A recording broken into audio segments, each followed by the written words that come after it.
Right. Hey, everyone. I'm here with some former students and Emmanuelites to bring you the message or conversation for this Sunday. I'm Jared. I'm the Director of Youth Ministries here at Emmanuel. And I will invite our friends to introduce themselves as well. Jordan, why don't you start? Yeah, I'll start. Hi, my name is Jordan. I grew up at Emmanuel. I started attending when I was maybe 5 or 6 years old. And I attended until I believe my first or second year of college. During that time, my parents then moved to Ohio, so I actually haven't been back to Thousand Oaks for quite a while, so it's nice to be back here. Sweet. I'll go next. I'm Danny. I also grew up at Emmanuel, was involved in the youth group, and then after I graduated high school, got hired to work with the youth. And so I've been working with Jared with the youth group ever since. I'm Audrey. I also grew up at Emmanuel. My parents have been going for like 5 years probably before I was born, so I've always kind of been in this community. And also like Danny, once I graduated high school, I was hired to work with the youth, so it's been awesome. I'm Emily. I as well have grown up at Emmanuel. I started attending when I was around 4 or 5 years old doing VBS, and I've been involved in kids church and all the way through youth group. And I've been going as much as I can when I come home from college. I go to school in San Diego, but on every break, as much as I can come home and attend church because it is my home church. And so it'll always be the place where I belong. Well, thank you all. So this year's been a little crazy, I'm sure, for all of you as well. There's been pandemic protests, and some of you have even graduated college this year. Congrats. How has your faith been a resource to you this year in the midst of everything that's been going on? I think that my faith, when watching the Black Lives Matter protests, really challenged me to look at it in a different way than someone who doesn't call themselves Christian does, because I think it's very clear throughout the entire Bible we're called to help and stand up and be a voice for people who are oppressed. So I felt like a big sense of responsibility when I saw the protests happening to help participate and donate and just raise awareness however I could, in a way that I probably wouldn't have if I wasn't Christian. To add on to that, I think for me, having the pandemic going on and then being kind of forced into our homes, and for me in Ohio, a place where I don't really know anyone, and I feel kind of, there are times when I definitely feel alone over here. And then also with all the craziness that's going on with the civil rights movement and the Black Lives Matter and all these aggressions in our country that are kind of surfacing.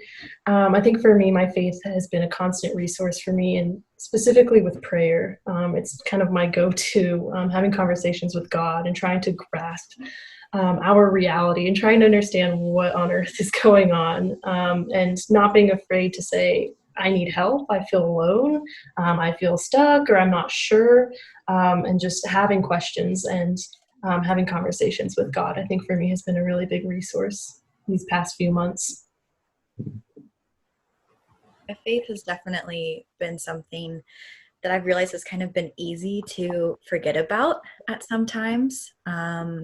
There's been a lot going on, especially of being at school when the pandemic initially surfaced and the immediate rush of coming home saying that they can't house us anymore.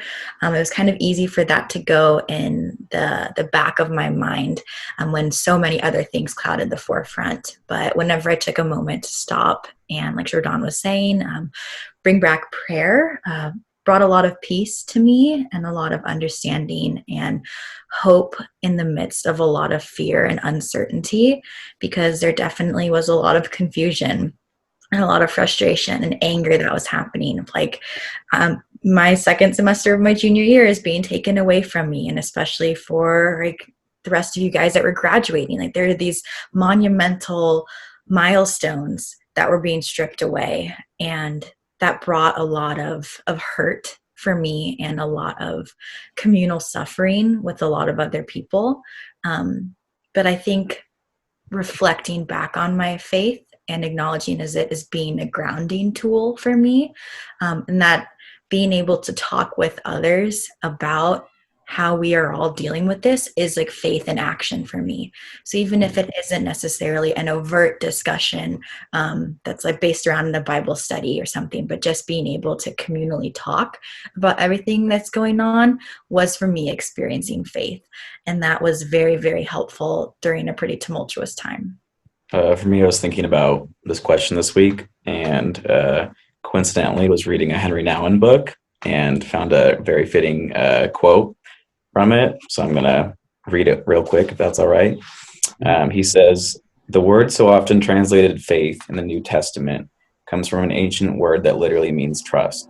Faith is the deep confidence that God is good and that God's goodness somehow triumphs. Faith is that intimate, personal trust by which you say, I commend myself into your strong, loving hands." And then later on it says, "No, hope does not come from positive predictions about the state of the world any more than does faith, nor does hope depend on the ups and downs for our life's particulars. Hope rather has to do with God. We have hope and joy in our faith because we believe that while the world in which we live is shrouded in darkness, God has overcome the world." I feel like that's been really, that was really fitting when I read that this week, and just like thinking through my own life and graduating college in the middle of a pandemic, and then just trying to navigate what it looks like as somebody with privilege to advocate for some of our friends that don't share that same privilege. It's just been a lot of really heavy, like a lot of heaviness. And so that was an encouragement to me reading that, because it was like a reminder to me that our faith, or like our trust that we have in God, is based on who God is, which is always the same and never changing. And it doesn't depend on the state of the world or what's going on in our personal lives. So that was something that was encouraging for me, as just something to think through and kind of focus on. Yeah, I've been focusing on the historic traditions within the Christian faith tradition of protest of civil rights movements. I've been reading about that since this all started. I've sort of dove into those works again.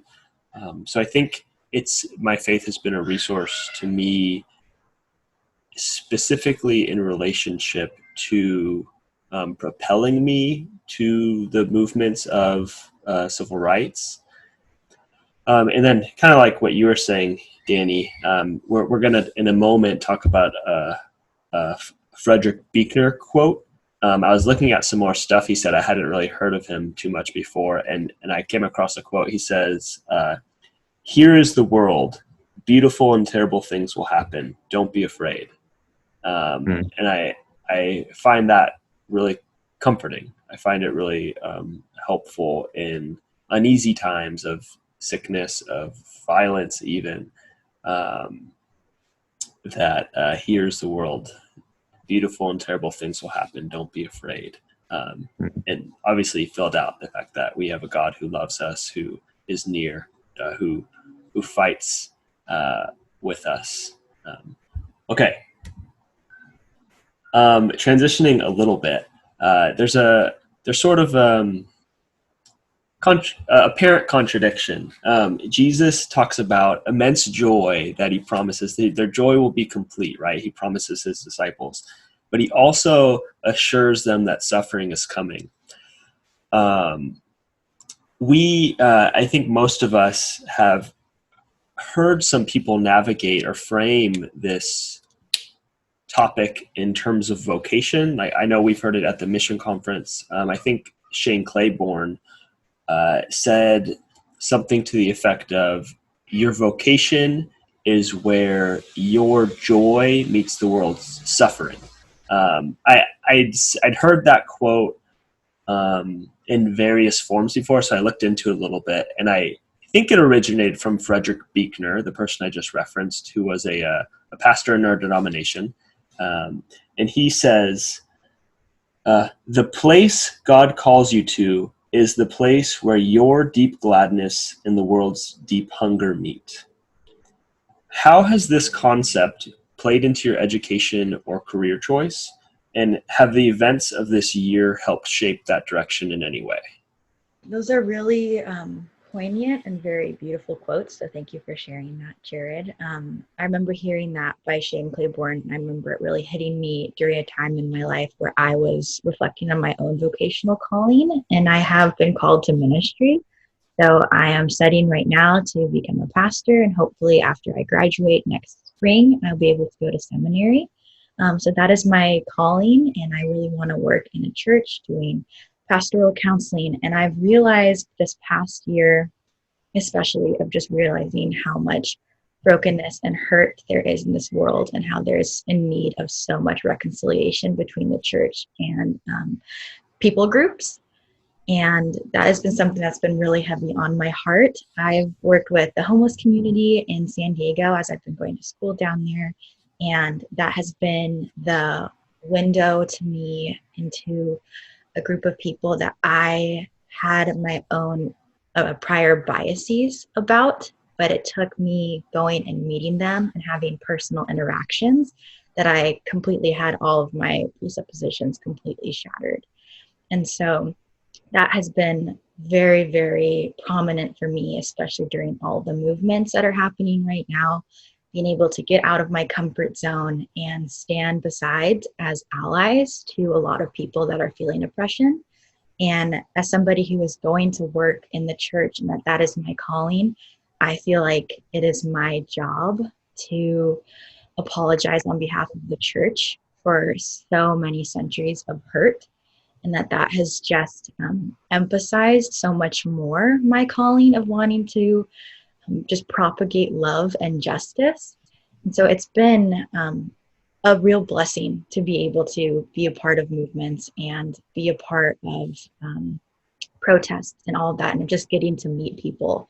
Because listening to people's stories and recognizing that everybody, no matter where you're from, what you look like, they're all made in the image of God. And that's just what I really try to focus on, and has been a big part of my faith formation and my vocational calling. Mm. Thank you. Yeah, for me, the two kind of worlds that I've been in for the past year, it's just like the Christian. I just graduated from Bible college, so like that kind of realm. And then the political realm, I was volunteering for a presidential campaign before COVID, and I'm still involved locally right now. And it's been interesting kind of navigating both of those worlds. And even for my senior project, I kind of combined them together and kind of looked at like, what does the Bible say about like engaging politically, and some members from Emmanuel got to see that project, participate in it, which was great. But that's been kind of what I've been focusing on what I've been focusing on in this season, because those are two joys that I have, is through politics, advocating for people on the margins and standing up for them. And then also kind of with my Bible college background, exploring what the Bible says about some of these themes like justice, because I think ultimately, I think that is something that the world is hungry for and is seeking, is this like a sense of like, what does justice look like? What does political engagement look like? And I think that's something that potentially I can lend a voice to, which I think is really exciting for me in this season. I went to college and I ended up studying social justice with a concentration in, I studied sociology with a concentration in social justice, and I minored in peace building and social innovation. And I am on a pre-law track. I'm planning to go to law school.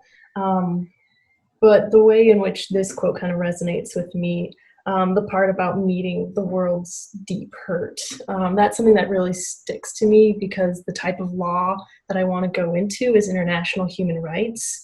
I'm really drawn to kind of that area of work and the type of instances and where people's human dignity and their rights and this idea of justice and what it means to be human is just completely denied. And so there are particular groups of people that I'm really interested in working with. About a year ago, I worked with asylum seekers. I used to write country condition reports for people who were trying to seek asylum within the United States. And this is a type of work that I became really passionate about. And one thing that I always like to think about is Jesus. He was a refugee. He was an immigrant. He was seeking shelter, and there's so many people like that in the world today. And so I think my heart just pours out to work with these people who are just like in a similar position than Jesus was, and seeking refuge and finding shelter and finding a new home. And so that's the particular path I'm interested in. But I still have law school to go to. There's still so many different elements within international human rights that I'm drawn to. But I just love the idea of building peace. And I think that's such a broad term, to build peace. I mean, how does one build peace? There's so many ways and avenues to do that. And for me, my calling is by meeting the hurt that has come about by international human rights violations.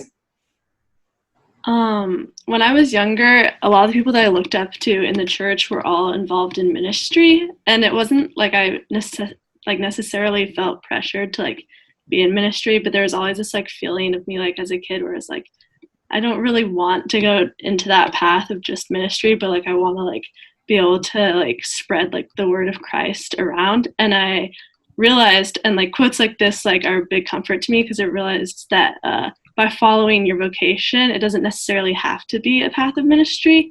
I went to UCSB, which is like a very secular school, and I'm an art major. And just by being in that environment, I was able to reach a lot of people who are very guarded about the church. Either they've had like really bad experiences with their parents, or like just like looking at the horrible things that the church has done over the years have just like been very guarded. And me just being able to befriend them in an environment that doesn't have that connotation that they bring of necessarily like a negative view of the church, and then like spread my experience of like working with kids, and like how I've met some of my like very best friends, and like how I've been so positively influenced, and just like being able to reach out to people who wouldn't necessarily have heard the good things that Christians have done has been really cool for me. And I'm not really sure where my career will take me, especially now that there's a pandemic and I'm just kind of sitting around at home. But I'm excited to continue spreading the word in an environment that necessarily isn't Christian. Thank you all so much. Jordan, I don't know if you remember this, but we planned a Zoe walk as a youth group to participate. It was a sort of like a walk to raise awareness and funds for child trafficking. I was trying to figure out how the right way to put it, but child trafficking. And there was multiple activities going on at the high school that day, and so you were the only student who showed up, or who came with us. It was Rachel, me, and you, I think, right? And I remember on the drive home, you told me that, and this was like 6-7 years ago. You told me that you wanted to work in I don't know what's the phrasing of international human rights, and I was like, dang, like she has like big goals. Like Jordan's gonna do, like, has her sights on like this huge issue. Like, this is so great, and I've held that for a while, and it's inspirational to me. I'm not obviously trying to downgrade any of your stuff, but I just remember that so many years ago you were already saying that, and it's cool to see that you've been pursuing that for so long. I've never heard a high schooler say, hey, I'm going to go pursue international human rights. protection. So thank you all for participating. One thing I have been thinking about recently in this regard, I feel like vocation for me, I have this job here with with you all when you're students, and the current students. I think one of the ways I've viewed this personally is for bringing concepts like this to you all and to the students, because in the opportunity to be a part of people's formation around concepts like vocation, and vocation not being about necessarily making the most money, but making perhaps the most impact on the world, which I think is a deeply Christian concept. I hope in our best selves it is. I think in our best form of Christianity. I think I viewed my vocation a little bit that way. Like if I can continue to bring these concepts, if I can continue to bring these issues before the students, then I can make an impact on the world's needs through like multiplication. But personally, it's been more through local involvement, like in protests and stuff. So not as intrinsically related to my either job. Sorry, I don't know if it records the virus threat protection pop-up that just came up, but send it away. And so I've been reading through a book on religious figures that came out this year, and one of them is the Reverend William Barber, who co-chairs the Poor People's Campaign, along with a pastor in our denomination, Liz Theo Harris. And he started the Moral Monday movements in North Carolina, where they went out to protest some laws that ended up getting described by the court as I don't remember exactly how you put it, and I don't want to waste time looking up right now. But the court described the laws that they had been protesting again as like so racist. Like the court. Oh man, I wish I could remember it real quick. But like, it wasn't precise racism, but whatever. But in talking about why he protested, he was saying that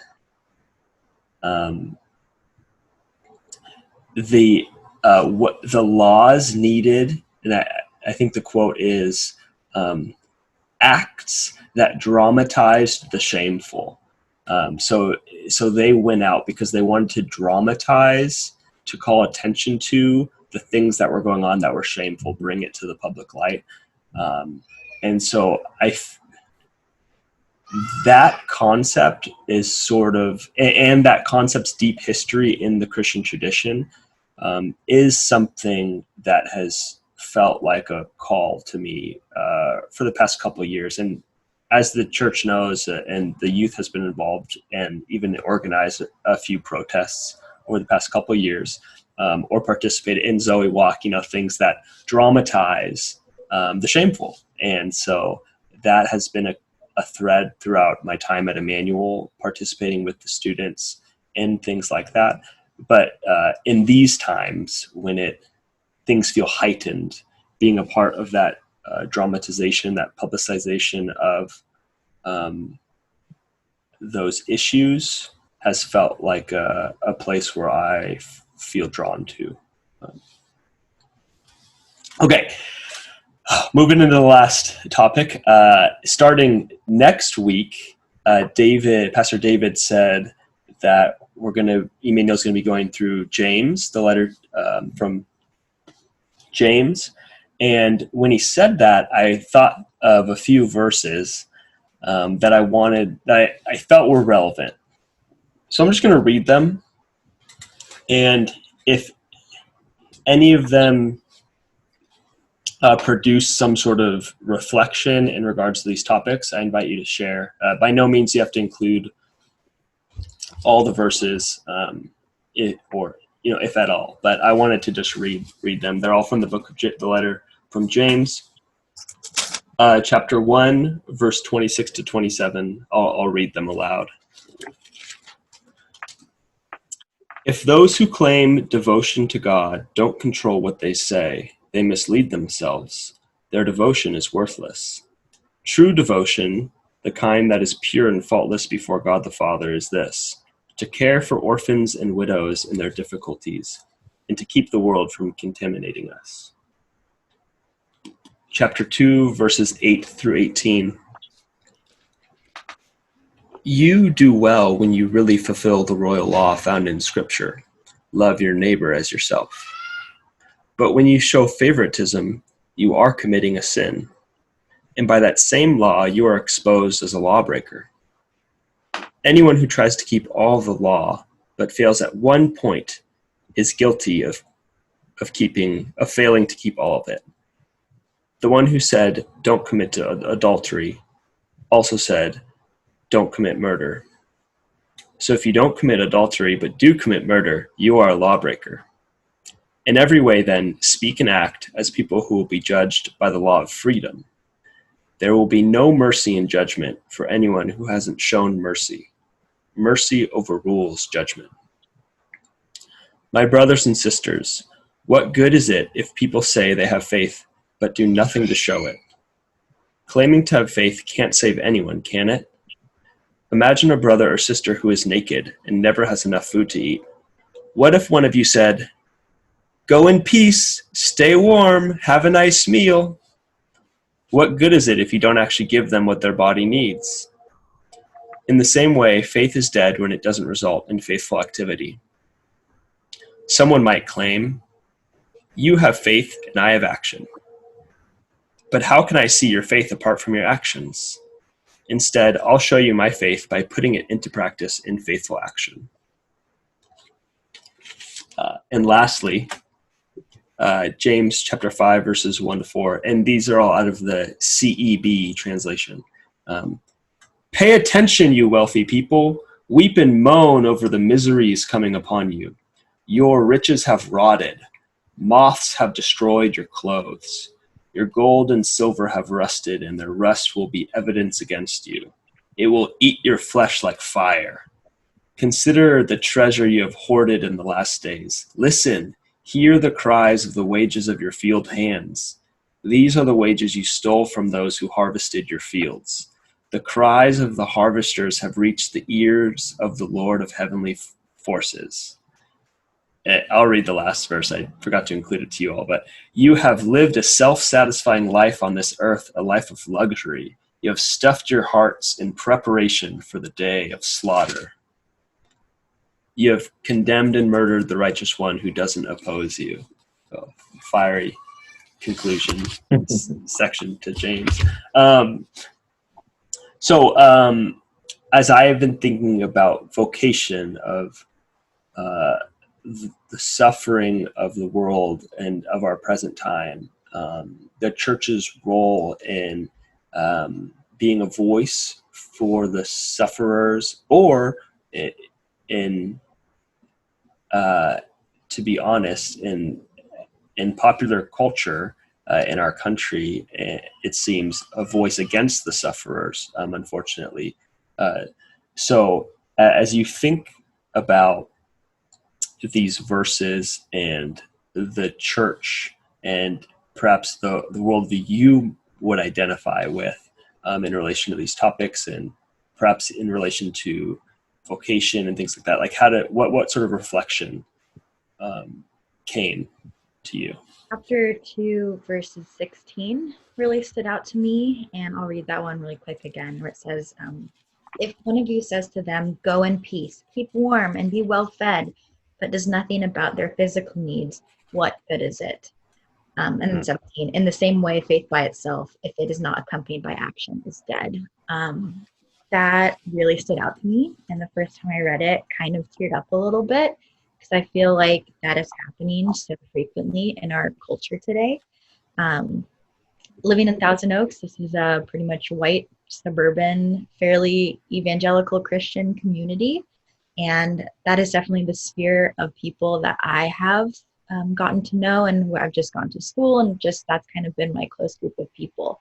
And I realize that that happens a lot.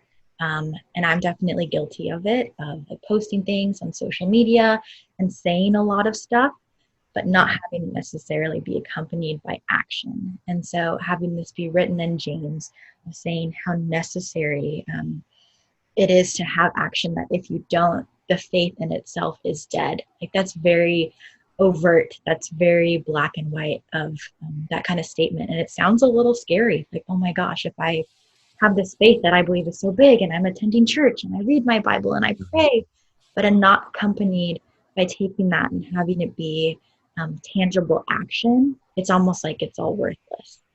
And so I know many people that call themselves Christian and they go to church, but they just sit back and they kind of profess whatever they say, but they don't overtly love their neighbor, and they don't act as I believe Jesus would do today, of being on the streets and being with those who are marginalized and desiring to have relationships with the other.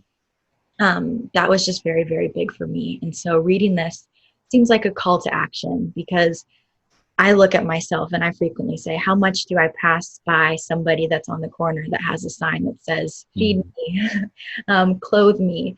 And I look at them and I go, oh, that's so sad. Like, God be with them. And then I drive off. And this is like a complete call to that of, Emily, challenge yourself to go, and you have a couple of dollars, go buy them go buy them coffee, because it's that action that's going to linger. And I know that it's a challenge and it's something that a lot of us do today, but I think that it's a beautiful call to action of taking your faith and applying it to the real world. And I know that if we did that, that's just like the church. That's people doing a movement. So this was definitely a call to action for me. Yeah. It's interesting just graduating from Bible college, kind of being in a similar kind of evangelical circle as Emily just described.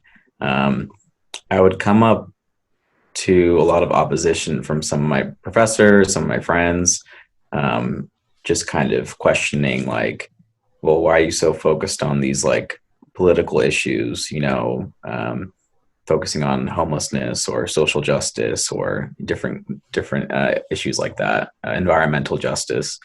Why are you like focusing on those issues when the most important thing is that we create new followers of Christ?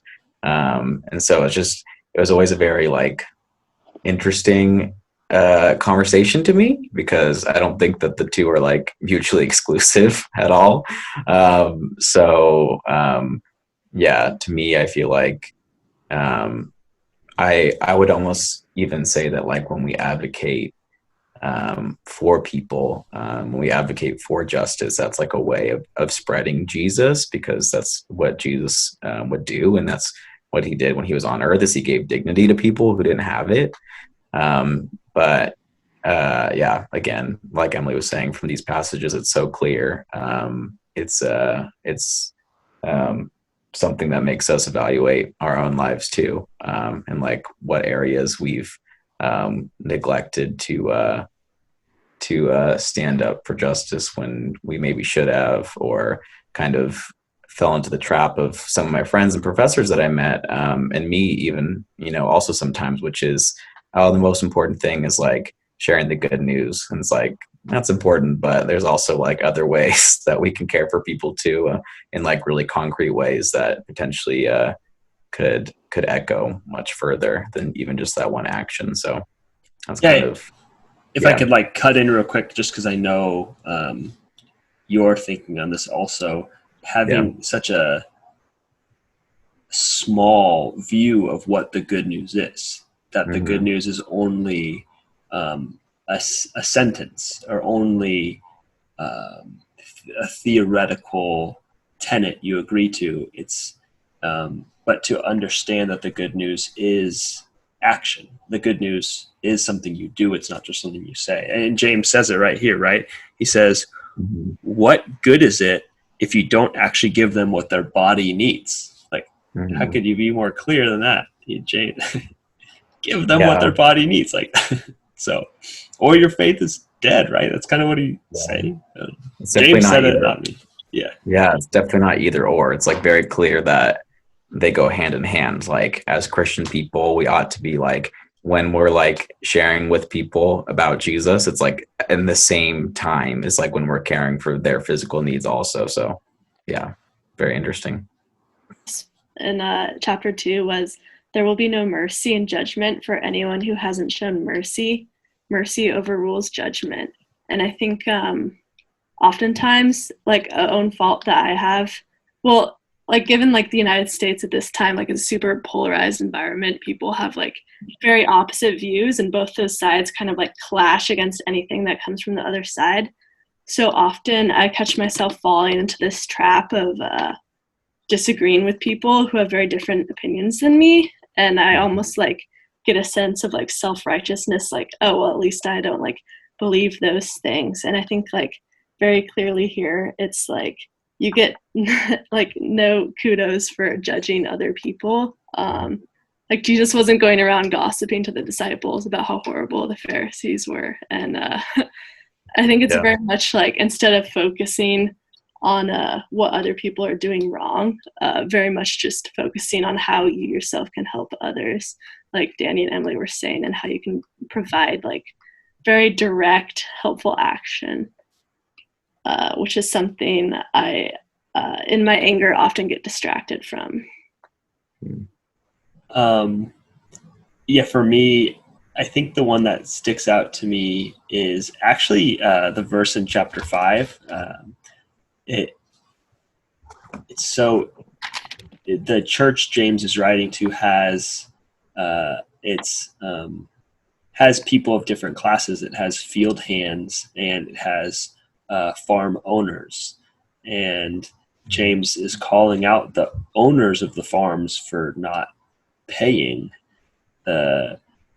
fairly the field hands. And I just think that's so interesting that that's in the scriptures, because I feel like in the U.S. context, in majority culture churches, we like to stay away from any sort of class or even like race-based discussion.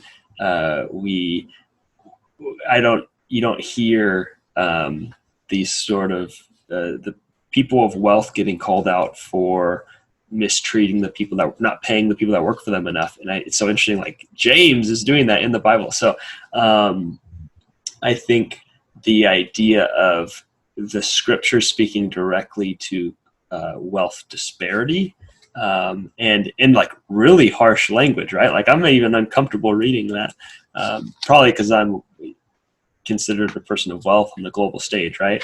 So it's hard to read that, but it's a good reminder to me that again, pointing back to what Danny was saying, that there isn't like theological tenets that is divorced from politics or from classism or from these social issues. Like, James didn't have a problem with one and the same, because they're also interrelated, because we're interrelated people. We don't have like a sphere of a religion silo over here that doesn't interact with our social activity or how we spend our money or where we work. And if those things are siloed from each other, then there's a problem, right? If our faith doesn't speak to our work, then or our rest, or how we are a family member, then